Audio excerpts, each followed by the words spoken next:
Mukjizat Nabi Muhammad Shallallahu Alaihi Wasallam. Al-Quran sebagai anugerah terbesar Nabi Muhammad Shallallahu Alaihi Wasallam adalah Nabi dan Rasul terakhir umat Islam yang mendapat banyak mukjizat dari Allah Subhanahu wa Ta'ala. Mukjizat Nabi Muhammad Shallallahu Alaihi Wasallam memiliki keistimewaan dibandingkan dengan mukjizat nabi-nabi sebelumnya.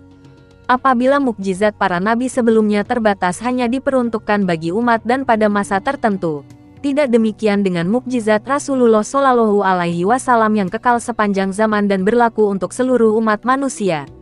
Tujuan Allah memberikan banyak mukjizat Nabi Muhammad Shallallahu Alaihi Wasallam bukan tanpa alasan, melainkan untuk menyampaikan kebenaran serta menyelamatkan umat Islam dari hal-hal yang menyesatkan. Nabi Muhammad Shallallahu Alaihi Wasallam adalah hamba Allah yang paling sempurna dan memiliki akhlak mulia. Bahkan Allah menganjurkan setiap umat agar berselawat kepadanya. 1. Al-Quran. Al-Quran adalah mukjizat terbesar yang diwahyukan oleh Allah Subhanahu wa Ta'ala kepada Nabi Muhammad Shallallahu Alaihi Wasallam. Mukjizat Al-Quran menjadi sebuah anugerah luar biasa yang dialami Rasulullah sebagai bukti kenabiannya. Berbagai sumber menyebut Al-Quran adalah kata sifat dari Al-Qur'an yang bermakna kumpulan. Kemudian, istilah tersebut digunakan merujuk kitab suci dengan bahasa kalamnya yang diturunkan kepada Nabi Muhammad Shallallahu Alaihi Wasallam. Al-Quran terdiri atas sekumpulan surah dan ayat, serta memuat berbagai kisah, perintah dan larangan, serta menyempurnakan kitab-kitab suci terdahulu, yang menjadikannya sebagai petunjuk atau pedoman hidup dunia dan akhirat bagi seluruh umat manusia. Tak hanya itu, fakta pengetahuan dan sains yang tertuang dalam beberapa ayat di dalamnya membuktikan bahwa Al-Quran adalah kitab yang diciptakan oleh pencipta alam semesta. 2. Mengalami peristiwa Isra dan Miraj. Nabi Muhammad Shallallahu Alaihi Wasallam mengalami sebuah peristiwa besar yakni Isra Miraj. Isra merupakan perjalanan malam dari Masjidil Haram di Mekah ke Masjidil Aqsa di Yerusalem.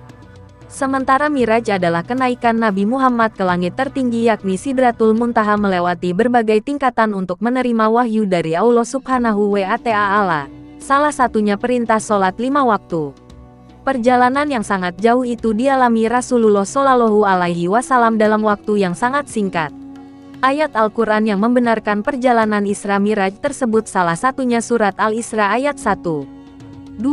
Dibelah dadanya. Saat berusia 4 tahun, malaikat Jibril dan Mikail membawa Muhammad untuk direbahkan dan dibelah dadanya. Atas seizin Allah Subhanahu wa Ta'ala, kedua malaikat mengeluarkan kotoran-kotoran dari dalam dada Muhammad. Mereka membersihkan hati atau kalbunya, lalu menutup kembali dada Muhammad seperti semula.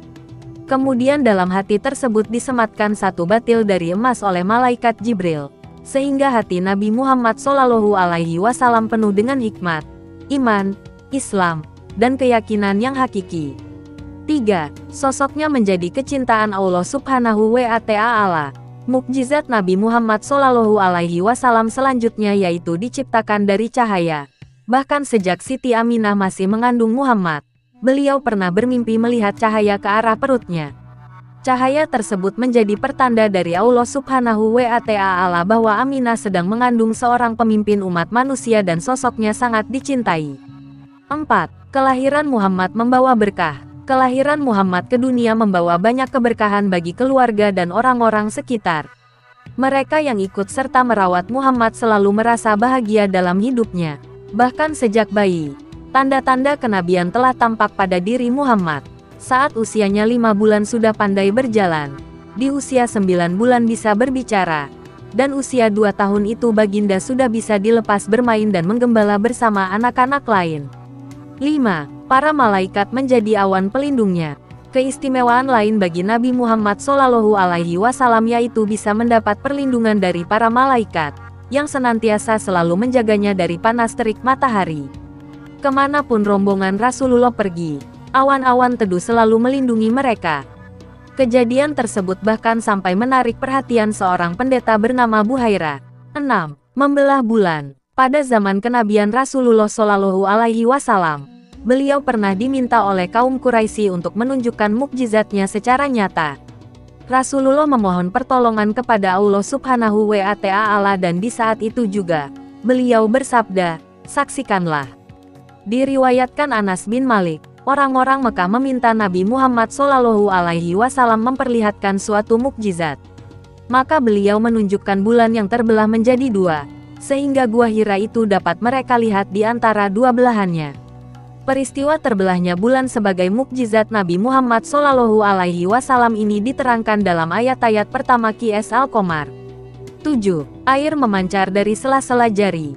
Diriwayatkan oleh Abdullah, suatu ketika para sahabat menyertai Rasulullah SAW dalam sebuah perjalanan dan mereka nyaris kehabisan air. Nabi SAW bersabda, "Bawalah kemari air yang tersisa." Nabi SAW memasukkan telapak tangannya ke dalam kantung itu dan berkata, "Mendekatlah pada air yang diberkahi dan ini berkah dari Allah." Dan aku melihat air memancar dari sela-sela jemari tangan Rasulullah SAW. Para sahabat pun mengambil air untuk minum dan berwudu dari pancaran air tersebut. 8. Pohon kurma berbuah banyak. Satu hari Rasulullah SAW pernah kedatangan seorang anak yang kesulitan untuk membayar utang orang tuanya yang sudah meninggal. Sementara hartanya hanya sebuah pohon kurma. Pohon kurma yang semula kering itu dibuat menjadi berbuah banyak setelah didoakan Rasul. Pada akhirnya, buah-buah kurma tersebut bisa melunasi hutang keluarga si anak itu. 9. Mendatangkan hujan lebat. Kawasan Madinah pernah dilanda musim kemarau panjang yang menyebabkan kekeringan. Ketika itu, Rasulullah SAW juga sedang melakukan khotbah Jumat dan berdiri di atas mimbar. Kemudian Rasulullah SAW mengangkat kedua tangannya ke langit dan berdoa, "Allahumma hawalina wala alaina." Artinya, "Ya Allah, turunkanlah hujan di tempat-tempat yang ada sekitar kami, jangan di atas kami." Tak lama, awan mendung mulai muncul dan turun hujan di Madinah padahal sebelumnya langit bersih dan tak ada awan sedikit pun. 10. Menyembuhkan penyakit mata Ali. Ali bin Abi Thalib pernah menderita penyakit mata dan tubuhnya seperti demam serta kesakitan. Mengetahui kondisi Ali bin Abi Thalib itu, Nabi Muhammad SAW segera menolongnya. Nabi Muhammad SAW meniup mata Ali yang sakit sambil berdoa pada Allah Subhanahu wa Ta'ala agar penyakitnya disembuhkan. Sejak saat itu, sembuhlah penyakitnya dan tak lagi merasakan kesakitan. Itulah beberapa bukti nyata mukjizat Nabi Muhammad SAW dari Allah Subhanahu wa Ta'ala yang jumlahnya sangat banyak.